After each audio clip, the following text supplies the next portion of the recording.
January has ended. If you made resolutions at the top of the new year and now you are swimming in confusion, you don't know what to do, how to continue, if you should even bother with the goals you set for yourself at the beginning of the year. Well, I'm here to share ways you can re-strategize this post-resolution season with 5 ways to maintain consistency after January. Number one is to start smaller. This comes from evaluating your past month. Maybe you aim to visit the gym 5 days a week, but if you look at the previous year and you haven't been to the gym at all, maybe you're only going 2 days a week. To suddenly bump your visitation from 2 to 5 is a huge jump.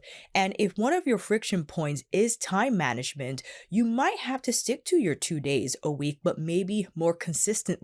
Perhaps last year you were only able to go a few weeks at a time and didn't go for those 2 days a week for the entire year. And of course, 1 or 2 weeks here or there, you took a break, but overall, you didn't accumulate as many visits as it would be much of an impact to your body composition goals or your strength goals, whatever you had set for yourself. So if you aim to do the hour-and-a-half sessions 5 days a week and you never got that opportunity and you just didn't visit the gym at all and skipped, well, you could have done the half an hour. Maybe you could have done just 20 minutes. Maybe you have a home gym and only had time to do lunges.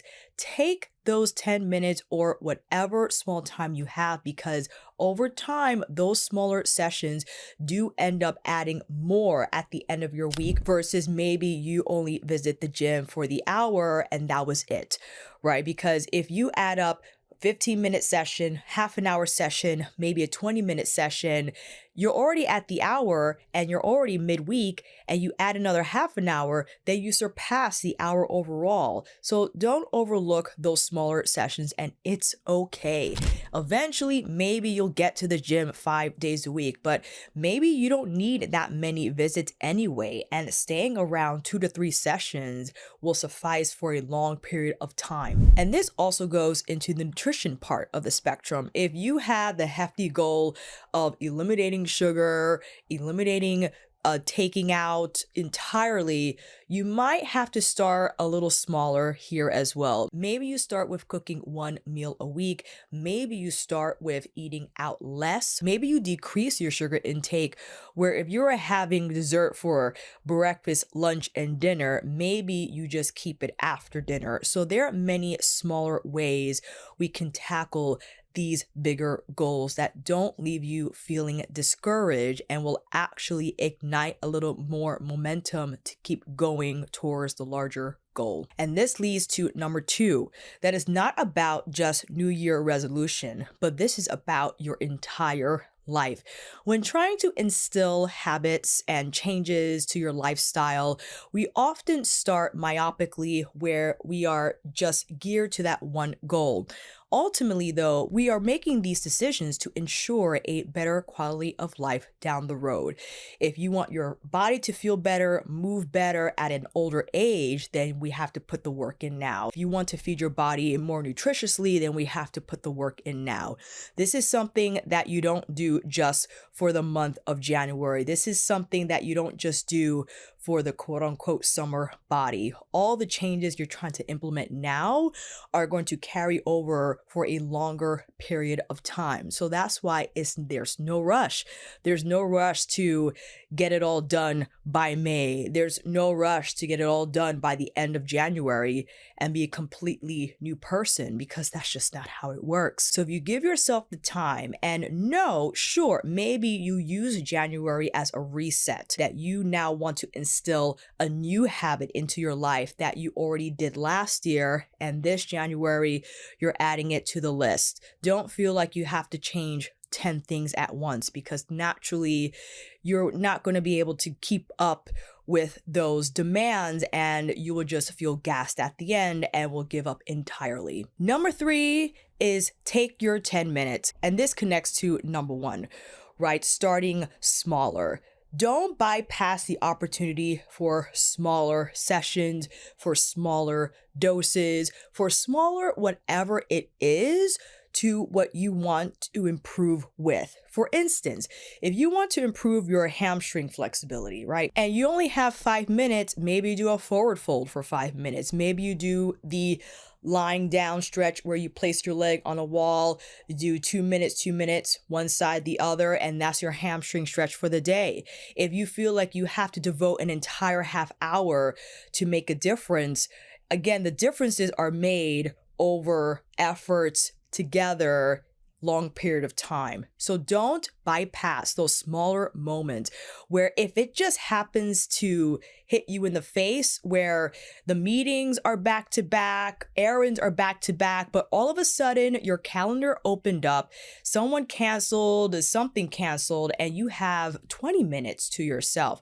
What can you use those 20 minutes for? Can you use it to prep your aromatics for dinner later and then freeze them for another dinner down the week? Can you use those 20 minutes to stretch? Can you use those 20 minutes to work on your strength training? Don't feel like you have to do the most. You can do the most if the opportunity is there. If you have the hour for the gym, great, enjoy your hour. But if you only have 20 minutes and you look at the clock and you're like, why bother? It certainly matters. It matters, especially because now you're conditioning yourself, because this does take practice, you're conditioning yourself to recognize those smaller opportunities and to not let them go. And eventually those smaller opportunities start to become longer in duration. And before you know it, you're already cultivating that habit. You're already putting these behaviors in place that will just be ingrained and thus lessening the friction if you found that it was tough to take on these changes because it felt overwhelming at the beginning. Number 4 might sound from the ether, but it's just up your protein. When it comes to nutrition, it can be tricky because everyone is different, right? With digestive issues, food sensitivities, food preferences, right? No matter where you sit on the spectrum, upping your protein will lead to a cascade of benefits that will organically have you consuming less sugar and less takeout, less over-processed foods. And what I mean by that is when you up your protein intake to meet at least 30 grams per meal, you're naturally more full and you're less inclined to snack during the day. And maybe for that high protein meal, it's overall more nutritious. And I'll give you an example.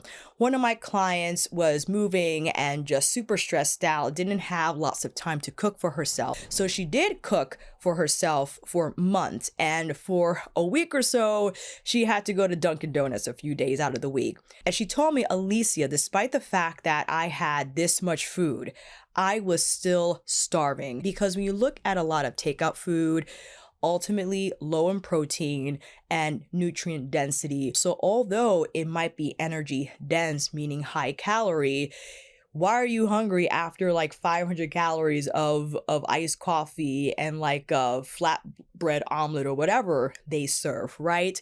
If you made that yourself, because naturally we're going to feed ourselves more protein because we have it available if we do, because I know protein is the more expensive macro, but we naturally will feed ourselves more eggs, more meat, more fish, more of the plant-based alternatives than you would get out there. And then she also noticed that when she cooked for herself, she just didn't eat as much in between meals. She didn't feel as cranky and she didn't reach for those snacks despite the fact that she had a high calorie meal, right? So it's important to at least up your protein where you are at this moment, right? You don't have to learn how to be a 5-star chef.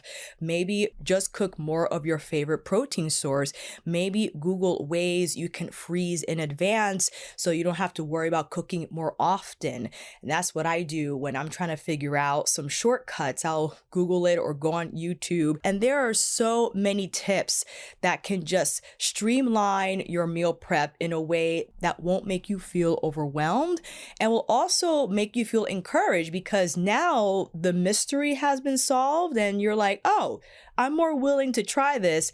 And now you have better food at your disposal. And even if you are met with an emergency, because life is life, and if you don't have the same amount of time that you once devoted to your meal prep, you can at least, if you have the time to do so before all hell breaks loose, that you could prep in advance, freeze it, and just throw it in the microwave oven or toaster oven so you have your meals ready to go when you need them most. And lastly, don't give up. I know that sounds cheesy, but I'm serious, because when it comes to acquiring a new habit, a new skill, for example, if you're learning how to do brush calligraphy, right? That's what I'm trying to do. It could be awkward in the beginning and it can feel like a long time until you get it right. It's the same with behavior management and instilling new habits and changing your lifestyle. It has to come with patience, but you have to stick to it. Going from eating out for all your meals to cooking is a long transition. I could speak to this personally because that was me. I used to eat out for breakfast, lunch, and dinner. You couldn't see me near a stove, but I forced myself to learn. Yes, was it awkward? Yes, it was frustrating. And it took a long time for me to find that finesse, to find that groove. Same thing with working out. I never wanted to lift weights because it was uncomfortable. I didn't like it. And now I'm lifting all the time and I love it, right? And I'm not saying that you have to love something to do it long term, but once you see and feel the benefits of said practice, of approach, of protocol, and you see how it just enhances your life, you naturally want to do more of that thing. But it starts with you sticking to it and consistently. That's why it's important to dial down the dose if you need. That's why it's important to take the smaller opportunities if they come your way. That's why it's important to do these smaller hacks like upping your protein without having to learn how to cook, without having to buy something super expensive. Just meet yourself where you're at, and naturally you will add a little more every time. But the key is to keep at it, don't give up, and before you know it, you will see these changes and will embrace them. If you'd like to find out more, click the call link down below to set up a meeting, whether you want it to be a phone call or a Zoom meeting. We could always speak about the different avenues we can take, whether you want to do more personalized coaching, or I like to say more mentorship, or maybe just want to work on a gym template, something that you can follow for easy gym workouts. I would love to meet you. And again, leave a comment down below if you have your favorite resolution strategies that help you stay consistent for the entire year.